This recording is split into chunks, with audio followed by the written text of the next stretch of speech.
Good afternoon. We'll now start. First of all, I'd like to welcome everybody to this pep talk this afternoon. Please mute yourself, but always show your video picture. Sign in your name, your Facebook account, or email address in the chat box. Please include the names of companions attending with you. Use the chat box to ask questions and make comments while the pep talk is on. There will be group pictures at the start and end of the pep talk, so please show your face in the video. As a reminder, after the pep talk, please take the online learning cum evaluation test exercise for mastery of learning and have a perfect score to get a certificate like the one shown here. I have placed the link in the chat box. Another reminder, obtaining 25 OLETE certificates will entitle one mentee to a free voucher for a ROJoson medical consultation, either face-to-face or telemedical. Another request, please type in your feedback in the chat box during the open forum and before we adjourn. Thank you. Let's now have a group picture taking before we start the pep talk proper in 2 minutes. Please turn on your video now.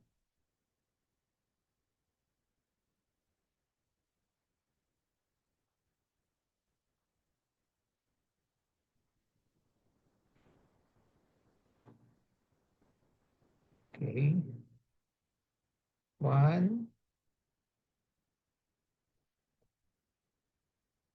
Okay. Ready? One, two, three.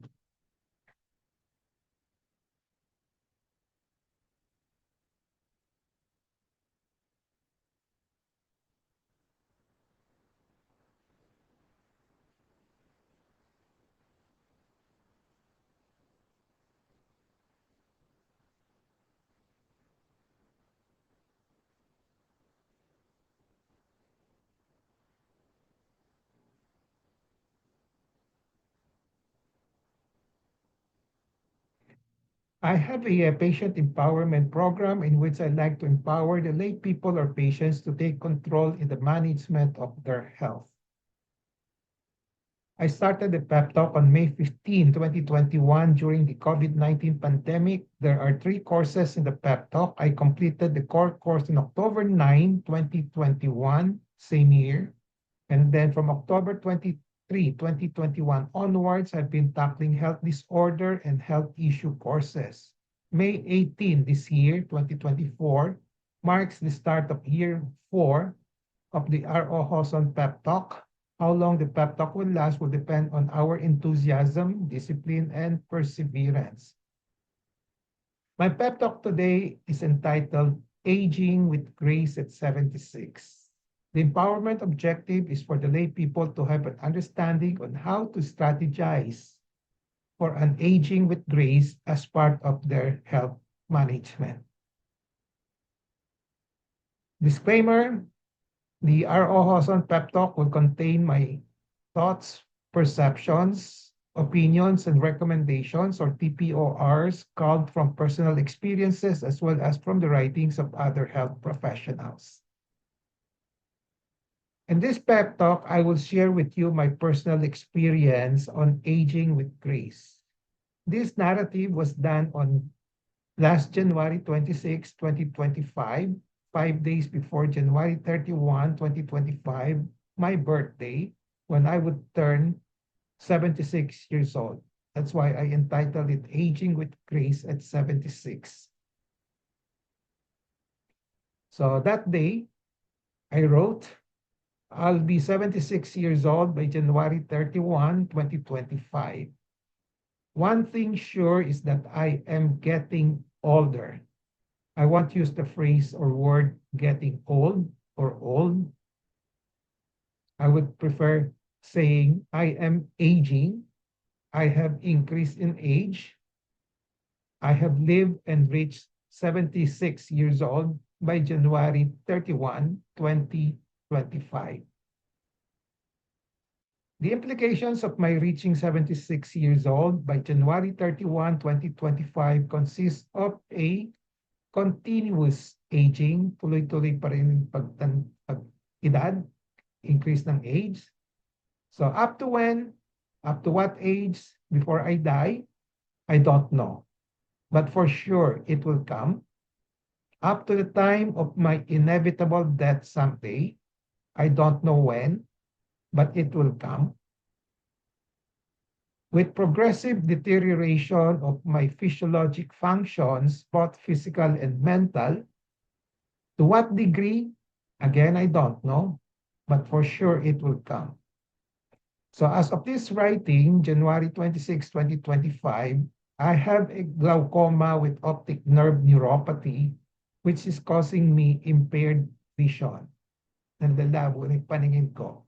I was told by my ophthalmologist that control is being done, but it will eventually lead to progressive blindness.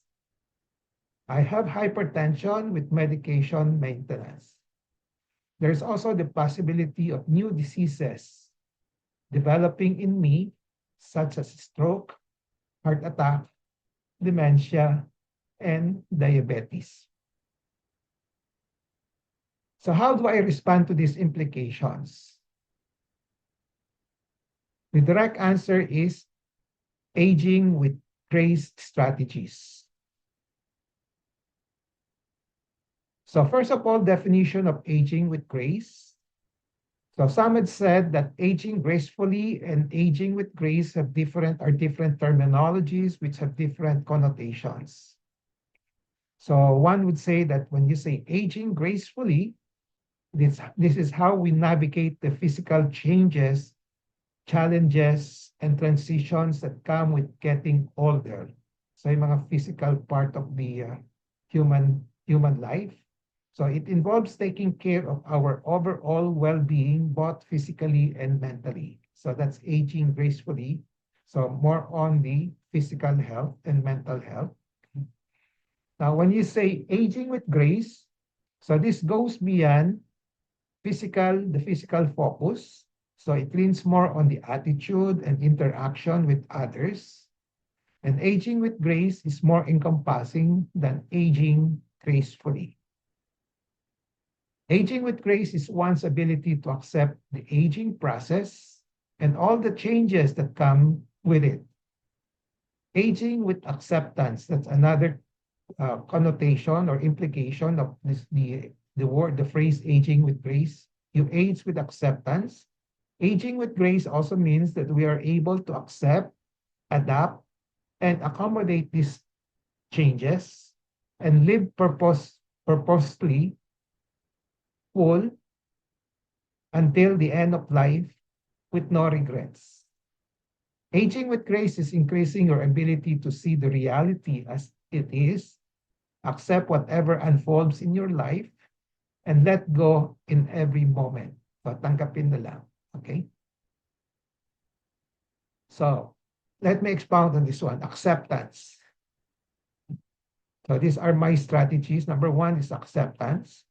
I've learned to accept that there will be continuous aging that will go on until I die, and there will be continuous aging accompanied by progressive deterioration of my physiologic functions, both physical and mental, particularly with my current diseases such as glaucoma with optic neuropathy and hypertension.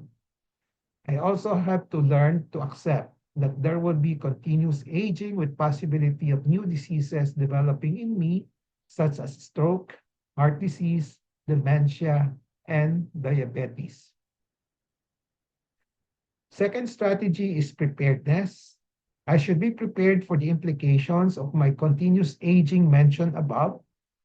I should be prepared for death and crippling diseases, particularly mentally and financially. Yung mga gagastusin ko. In particular, I should have a last will and testament, advance healthcare directive, and an endorsement to the family list ready. Always be ready with all these three. Last will, advance directive, healthcare directive, and endorsement to the family. The third strategy is a list of physicians who take care of me. I should have trusted minimalist physicians who will take care of my health concerns now and in the future. I preferred minimalist physicians rather than maximalist physicians. I should prepare a list of physicians whom and my family will and can call in case I need them and in the future. I will prioritize my list for a neurologist because of my risk for a stroke, and then a cardiologist because of my risk for a heart attack, and a surgeon because of my risk for cancer. I will and should be an obedient patient following the instructions and prescriptions of my attending physicians. I'm currently under an ophthalmologist for my eye problem, and I am religiously following his advice. I am currently treating on my own my hypertension, which is controlled with medications, stress management as much as possible, diet, and regular exercise. The fourth strategy is adaptation. With the deteriorating physiologic status or functions of my body and organ system setting in a continuous aging, I should be ready to adjust and to adapt so as to be able to remain functional, even not as full as before. I should be ready to adjust and adapt in the new delimited conditions I will be in. I should not let depression hinder my adaptation. Kadalasan ito yung nangyayari, mga anxiety and depression. For example, for my eye health, aside from following the prescription and instruction of my ophthalmologist, I try to rest my eyes on computer works more often now. So that's an example of my adaptation. The next strategy will be maintenance of healthy lifestyle. There's a popular quotation that runs like this: eat, drink, and be merry, for tomorrow we die. This implies you live for life, you live a life for pleasure's sake, which also implies an unhealthy diet, lifestyle, a lifestyle which is unhealthy. Yan ang implication ng quotation nito. So I like to say that I don't subscribe to this. There's also another saying or advice that I've seen, sa mga quotes sa internet: whatever you eat, feel like eating, just eat. It is most important to be happy because matanda na tayo. No? Again, I don't subscribe to this. So I will and should continue to live a healthy lifestyle to promote my physical health. Diet control and weight watch, which I've been doing for so many years now. No alcohol, no smoking, regular exercises. I'm still maintaining it up to now, although with difficulty, and stress management, etc. So ito yung mga main strategies ko for healthy lifestyle maintenance.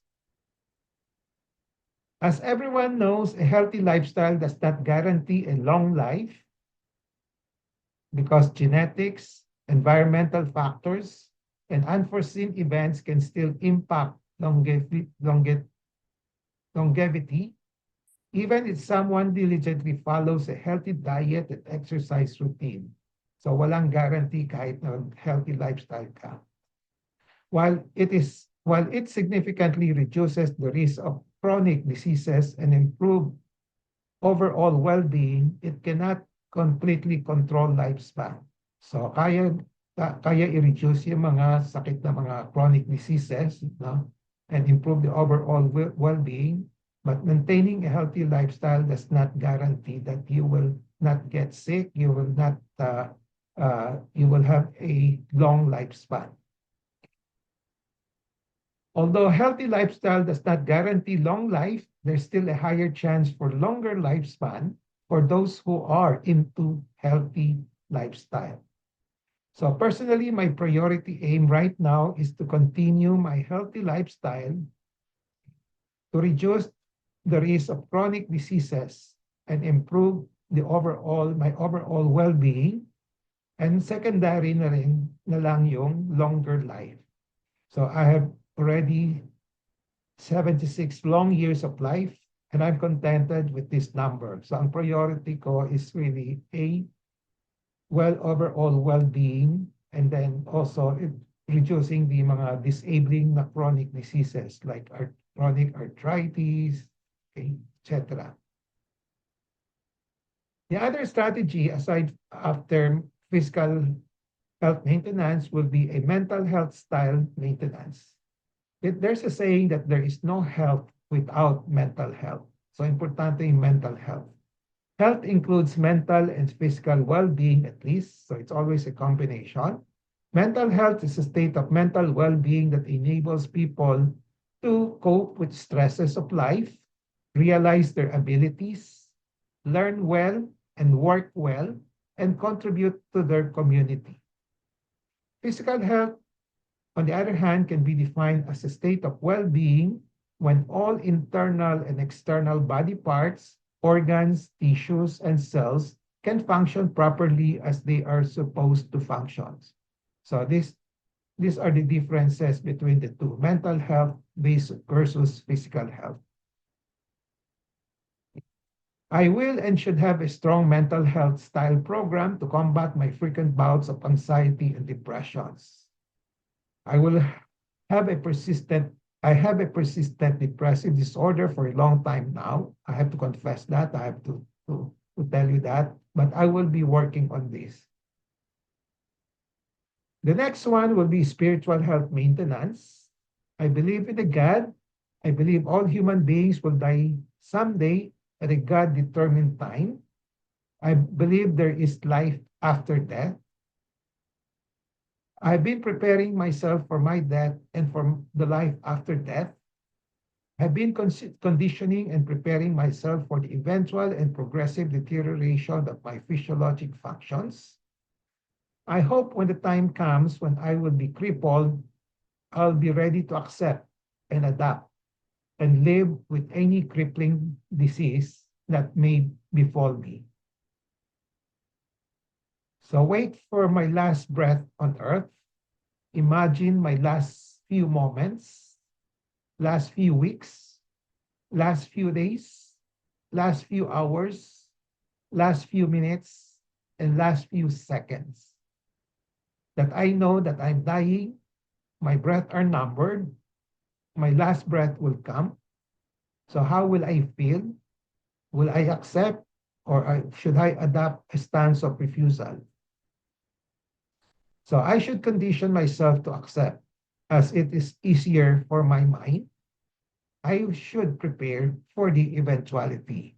So on this side, you can see this a note that I wrote, okay, 2023 September. Okay. So live one day at a time. Be prepared and ready to die any time of the day. Savor its minute, second in the day, its minute, its second, and then do something productive. Offer it to God. Love and serve God. Ad majorem Dei Gloria. Be contented. Feel joy in doing everything. In omnibus amare et servire Domino ad majorem Dei Gloria. So the other strategy will be continuance in living a purposeful and meaningful life until graduation day. I have identified my missions in life. So foremost of my mission is to know, praise, glorify, love, and serve God. And after this mission, other missions are online evangelization, education for health development in the Philippines program, compassionate humanitarian program, acceptance of imperfection, inconveniences, challenges, problems, and sufferings, cum-enjoyment program. I hope to continue these missions until I become crippled and until I die. I have established a daily routine to accomplish my above missions. Hopefully, I can sustain them until I become crippled and until I die so that I will be able to declare that I have lived a purposeful and meaningful life on earth. So this is a sample of the checklist that I've done for my daily routine, okay, from 6 a.m. to 12 midnight.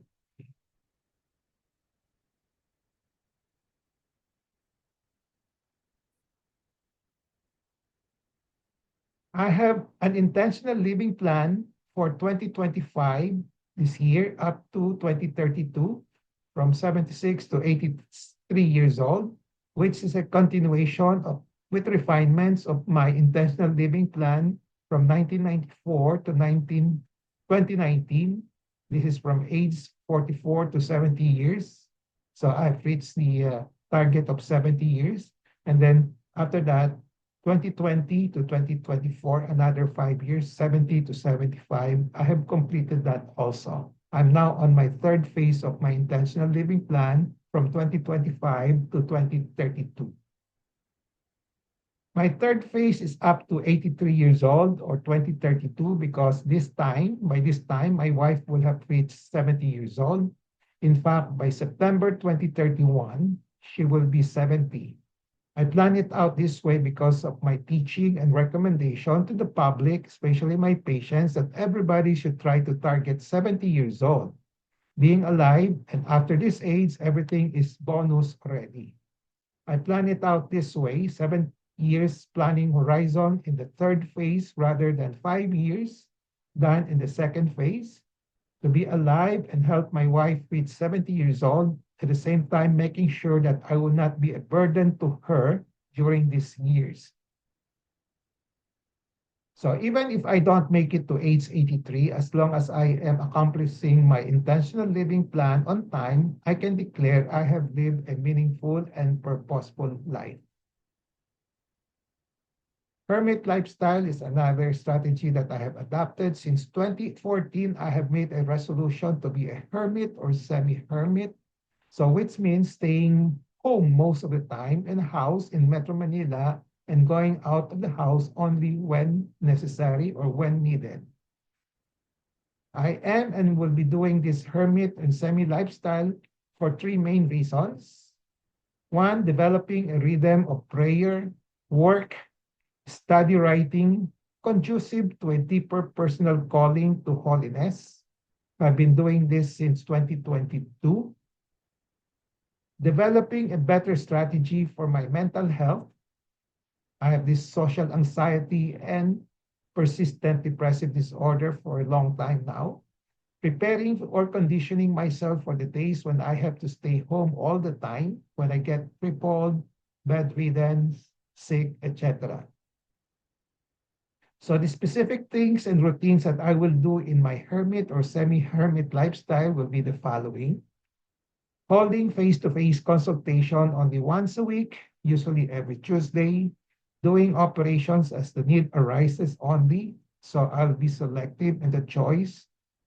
Doing telemedical consultations when there are requests. Doing online writing and teaching for my education for health development in the Philippines program. So this will be my main activity as a hermit. Doing household chores, running errands for my wife, doing Holy Scripture readings and reflections as much as possible every day, doing Holy Walk as much as possible every day for 75 minutes, which include reciting the Holy Rosary, Divine Mercy, Sacred and Immaculate Hearts, etc. Hearing Mass as much as possible every day, doing online teaching for the UP College of Medicine medical students, and doing PEP talk every Saturday, 2 to 3 p.m. Going out only as needed with family, relatives, and special friends. No more public speaking, formal lectures, except for the pep talk and those that were mentioned above. And lastly, doing surgical missions at least 6 times a year, which I've started doing in 2023. So this is how I will age with grace from age 76 onwards. This is the grand plan. I will make progress reports on this plan every year and until I become crippled and until I die. So this picture summarizes what I've said on aging with grace at 76. So summary and takeaway. Aging with grace goes beyond the physical focus, leans more on attitude and interaction with others. Aging with grace is more encompassing than aging gracefully. Aging with grace is one's ability to accept aging process and all the changes that comes with it. So aging with acceptance is the other words, the other phrase for aging with grace. It also means that we're able to accept, adapt, and accommodate these changes with aging and live purposefully and full until the end with no regrets. Aging with grace is increasing your ability to see the reality as it is, accept whatever unfolds in your life, and let go in every moment. So these are my aging with grace strategies. There is no one uniform strategies for all people who decide to age with grace.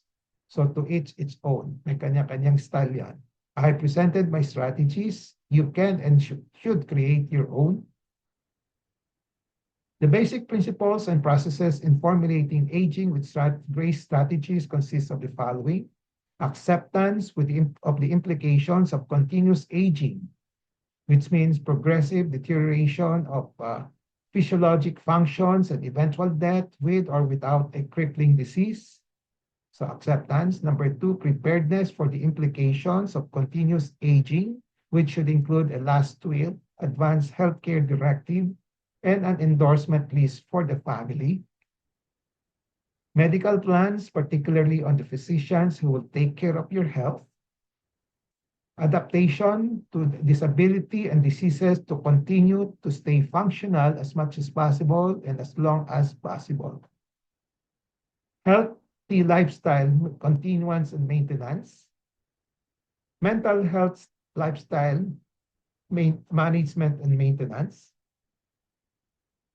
Spiritual health management and maintenance. And intentional living plan for a purposeful and meaningful life. So these are the basic principles and processes that I would recommend. So takeaway in relation to patient empowerment, be always in touch with reliable medical information on aging with grace. Knowledge is power. It gives power. Use the 4Ks of patient empowerment: kaalaman, kakayanan, karapatan, and kapangyarihan to gain greater control over decisions in how to age with grace. So with that, I end my pep talk today, Aging with Grace at 76. I hope I have empowered you to have an understanding on how to strategize for an aging with grace as part of your health management. Before we go to the QA portion, reminder, please take the online learning evaluation test exercise for mastery of learning and have a perfect score to get a certificate like this. I have placed the link in the chat box. And then another reminder, obtaining 25 OLETE certificates will entitle one mentee to a free voucher for a ROJoson medical consultations. Last request will be to type in your feedback in the chat box during the open forum and before we adjourn. So let's now have a group picture taking before we start the QA and interactions. Please turn on your video now and show your face.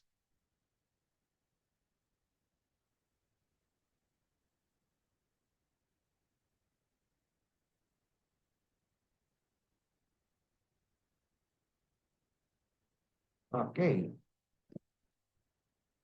Ready? One, two, one, two, one, two, one, two, three.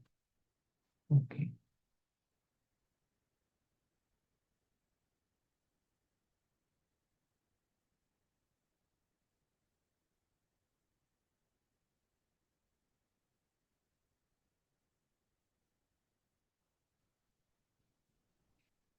Okay.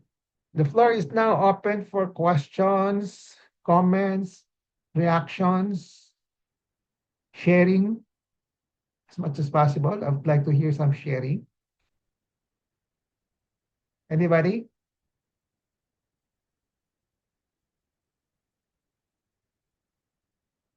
First of all, I think we have to accept that all of us will age eventually. Up to what extent, we don't know, but we must find a way on how to manage it.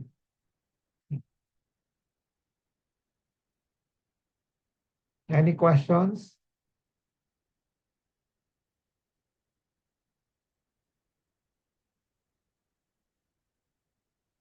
So in the internet, maraming mga articles on how to age with grace. Kanya-kanyang style yan. Okay. So what I presented is my style, and then you can have your own style depending on your mindset, depending on your habit, depending on your personal outlook. Any comment?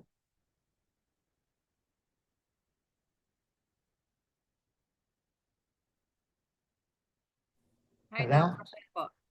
Rochelle. Hi. Comment lang po, Doc. Okay. Thank you po for sharing your strategies on how to age gracefully.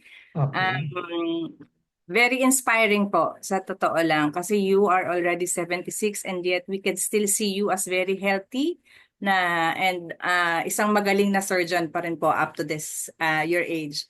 So ako po sa intentional living plan ko ay my goal is to reach 60 muna. Hopefully I'm already 54, turning 55 this year. So I still have 5 years to go. Hopefully ma-reach ko rin yung 60, my first goal, na healthy pa rin po. Healthy ako, kagaya niyo po.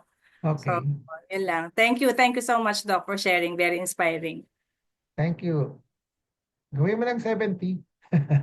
Hopefully, Doc. Kasi po in the family, yung genes or sabi nga natin yung sa genes kasi sa amin it runs in the family yung high blood pressure, yung heart attack. My father died very young, 49 because of heart attack. Yung pinakabunso po namin, bunso ko pong kapatid, namatay siya at the age of 46 lang because of heart attack din. So Wow, that's why, baba. yeah, Okay. napakabata po. Kaya nga ako when I reach the age of 50, tuwan-tuwa ako kasi at least yung eldest kasi namin namatay naman siya 47. So, nung na-reach ko yung 50, tuwan-tuwa na ako. Now, Okay. goal to reach 60, sana maging ganun po. Ah, Yeah, okay. So, okay, you have a good basis, no? Pero just remember, actually, it has been proven, lumampas ka na dun sa, ano, sa boundary na yun, based on the family history, na? Okay. So, but the reason why I'm using 70 as a cutoff, number one, that's the average lifespan of Filipinos, na? May statistics tayo, no? I just don't base it on the family history. Yung, the population trend, na? So, average lifespan of Filipinos, ira-round off ka lang, mga 70, na? And then, I just use whatever is said in the Bible, no, usually 70, no, ganun din. So, kaya ginamit ko lang yung 70 as a guide, no, just for your information. But you can strive to go beyond that. yes, Doc. I am working Oh, on it. okay. So, hindi tayo aabot ng 150, ah. Ito, Mahirap abutin ng hirap 150. na po yan. Oo, okay. Any other comment? Thank you, Rochelle, for that feedback, sharing. Any other comment? Abet, ikaw.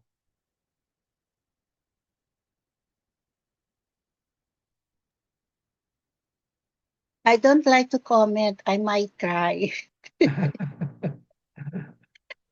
I've been your secretary for such a long time, and we've been um, together since you were still not as popular as now. And then I don't know. I still don't accept it that you have that kind of thinking. Na you're prepared. Maybe I will prepare myself muna so I can comment. Oh, you have It's to so, prepare. yeah, it's You have hard. intentional living plan na eh. Di ba? Yeah, You have done. for myself. Yeah, I have an intentional living for myself. But to accept the fact that you're so ready to go and you have plans in all this, maybe I still have to accept the fact that you're aging. You have glaucoma. And I don't know, maybe by next year I would accept that you're really prepared for everything. And I wish I'm not there. I'm not there to, um, parang mahirap. Siguro I'm just going to try um, today, now that you speak of it, na I'd rather be ready for you. I'd rather accept it, start accepting it, kasi parang, parang hindi pa. Parang ganon. That's why I really don't know. Kasi um, sa tagal siguro ng pagiging secretary ko sa'yo, still I'm not prepared for any eventualities that will come into your life. Maybe I'm starting today, um, every day na you're prepared and um, basta, ganon. And then I will comment, I will write on that na I finally accepted that things will come your way at your age, maybe in the next few years or what. I just hope na hindi na ako secretary mo because I don't want, uh, I don't like to see it. I don't want to experience it for the longest time that I've been your secretary. For now, I still don't accept it. So let me learn to accept it from day to day as we go our way and have our clinics. And then maybe when that time comes that I will be able to write it down, siguro nga natanggap ko na yun. Okay. Matagal. Kasi matagal na tayo as doctor and secretary eh. Yeah. And Okay. I'm still not prepared for Okay. you. That's all. Okay.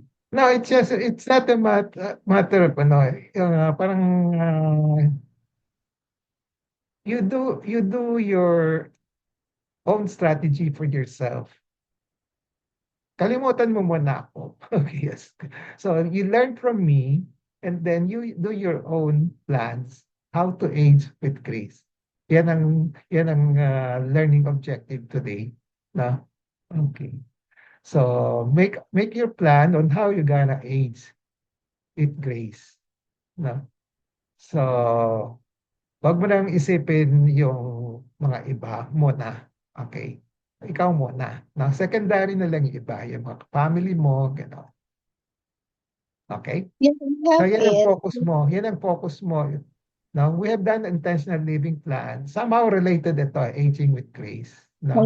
Yeah, I have it, but you're asking me to comment, so I'm giving my comment to your lecture. Oo, okay So, lang. but I Yeah. have my own, but I have my own. I'm not, Okay. hindi ko pa lang siya na-update at 2 years ago. But the fact that it's there, so I have my own intentional living. Okay. Okay. Only, So, you i-update mo asked na me lang. to yeah, So, you asked me to comment on your lecture, that's oo. why. Oo. Okay. So, any more comments? Anybody? Should I call names o kayo na mag-volunteer? We still have 20 minutes.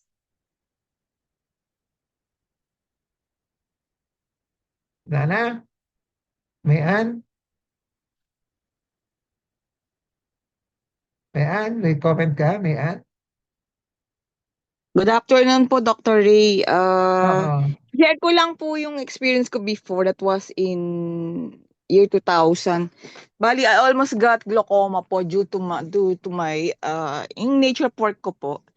Bali, Okay. naagapan lang po ni Dr. Manuel Agulto, pero wala Okay. na nga po siya ngayon. Pero Okay. right now po, under Dr. Cobilan na po kami ni nanay.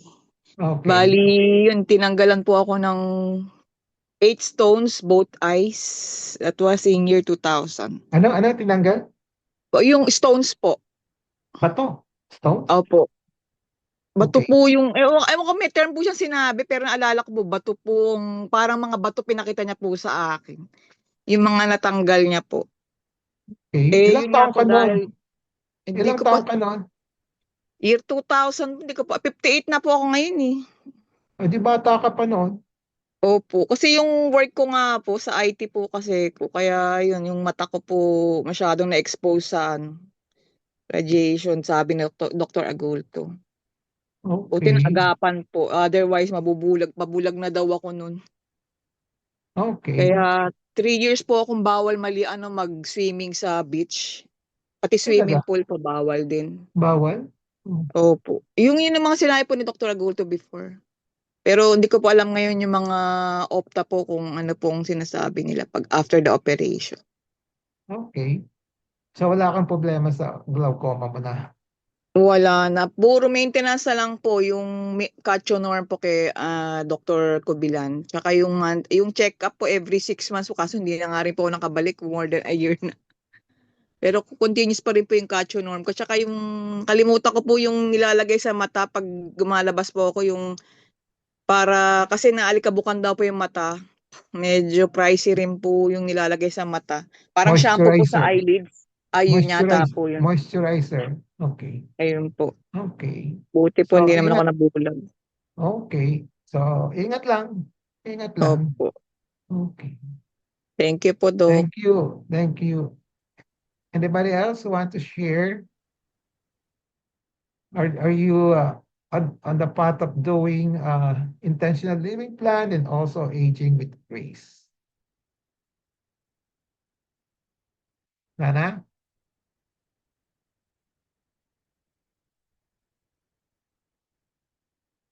Did I call names? Meron pa akong 10 minutes.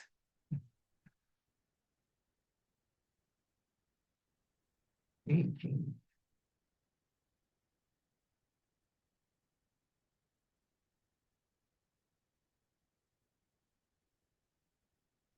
So, sinong pinakabata rito ngayon? Who will age with grace? Baby, ikaw. Baby. Spiritu. Bakit po, Doc? Doc, ako, Oh, magsi-64 na po. Pero 60. magsi-64, Doc. Malapit na. Okay. Na So, lahat ng sakit ko na lagpasan ko, Doc. okay. So, meron pang Mhm. darating. Sigurado yan. Wala Di na, ba? Doc. Dinadasal ko kay Lord na lumakas po. Gusto ko mag-reach din kahit 75. Pero prepared na ako, Doc. Meron na akong Okay. St. Peter, meron Columbario. Naka-prepare na, Doc. Wala akong Okay. iintindi yung pamilya ko. Okay. That's good. That's good. Mm. So, prepared now. So, Basta nagdadasal lang po, Doc. uh, Huwag maulit yung mga sakit. yeah. Mhm. Okay. So, yung intentional living plan mo, mukhang halos pareho dun sa akin, di ba? Oh, Essentially, di Doc. ba? Okay. Mhm. Kaayos na, Doc. Okay. Good. Very good. Prepared ka lang. No? Opo. Okay. Okay. Okay. 5 more minutes. Belet, anything? Ay, Belet? no, sabi ko lang, ay, Doc, na-appreciate ko yung inyong pag-share ng inyong, yung aging with grace. Nakakatuwa po. Nakaka-inspire din. Ang aking concern lang naman po ngayon ay, yun pong, kasi na-diagnose ako ng hypertension. Wala naman po akong high blood. Kasi ako po yung nagpa-check up last week noong aking allergic rhinitis. Tapos parang sabi niya, ng doktor, ng mo, meron daw akong high blood. High Parang blood? ako nabigla. Oo, nabigla. Nabigla ako doon. Ba't ka umiiyak? Eh, tiyo. So, wala kang hypertension dati. Opo. As far as you know. No? Okay. Yes, Doc. Pero ngayon, may nagsabi sa'yo may hypertension ka. Opo. Tama? So Yes make po, sure that Doc. you really have hypertension. Ilang blood pressure determination ginawa sa'yo? Bali ho ano lang ho isa ho. Tapos inaano po niya ako na-advise na nag-ano ng ambulatory blood pressure monitoring. O yun. Sige, Yun po ba i-monitor i-advise lang. mo? Advisable po ba yun? I-monitor lang kung talagang may hypertension ka. Kasi kamisan, isang determination lang, hindi pa sigurado hypertension. Yon, no? So kung persistent, no? Okay. Nag-monitor po ako dito sa bahay. Pero parang medyo mataas-taas nga ako. Minsan 139, 130, 124, ganyan. Pero ang in-advise mo niya sa akin ay magkaroon ng ambulatory blood pressure monitoring. Yung Okay. pong nakakabit ng 24 Oo. hours para daw Tama. Oo. Yun ba ay talagang kailangan? Kung may duda ka sa hypertension mo, ako, kailan ba ako na 2010 yata na inaccept ko na may hypertension ako kasi because of that ambulatory BP monitoring na ginawa sa akin ng isang out of a research study. Yan, kaya tinanggap ko na kasi ang kahit sa natutulog ako, ang BP ko maabot ng 180, 200, no? So after that, nung tinanggap ko na, umiinom na ako ng gamot, no? Up to now, no? Kaya po hindi ko muna ininom ang gamot, pakakako po hindi naman tunay bago masimulan ko. I-verify lang, i-verify. Dapat po pag nasimulan, di ba dire-diretso na ito? Usually, dire-diretso. Pero kung nami-miss mo ng 1 day, 2 days, okay lang yan. Saka yung gamutan ng hypertension, it's not only the gamot, no? Yan ang main, pero you can still add it yung mga stress management, no? Diet, no? Exercise. Ano. Okay. So, pwede pang bumaba, no? Napagawa ko na lang Oo. para Yung aking gamot is low maintenance lang ako, amlodipine, saka losartan, no? So, pumapalo lang 130/80, gano'n. Kuminsan tumataas, no? I expect kuminsan tumataas, okay lang, pero bababa rin after a while, no? So, paano yung inireseta sa akin for the first time ay yung telmisartan, 40 milligram agad, 40 grams agad, parang ang taas agad. Yung mga gamot, wala akong control doon, kanya-kanyang style doon no? So, marami kasing gamot na anti-hypertensive, iba-iba yung doktor, iba-iba rin ginagamit nila, no? So, sige po, Doc. Kilala po niyo, Doc, yun. Eskwela daw po niyo. kilala ko. Estudyante daw po niya sa UP.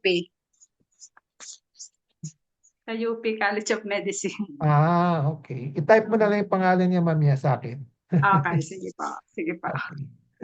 Okay. Basta yan mo Thank you lang. po, Doc. Maintain your So, health. ngayon po, susundin ko yung payo din niyo. Aking nga papagawa yung ambulatory. Para matingnan kung talagang may high blood nga. Okay. Okay. Any more before we call it a day? Kung wala kayong sabihin dito, you can always text me or PM me for your comments. No? Okay. Okay.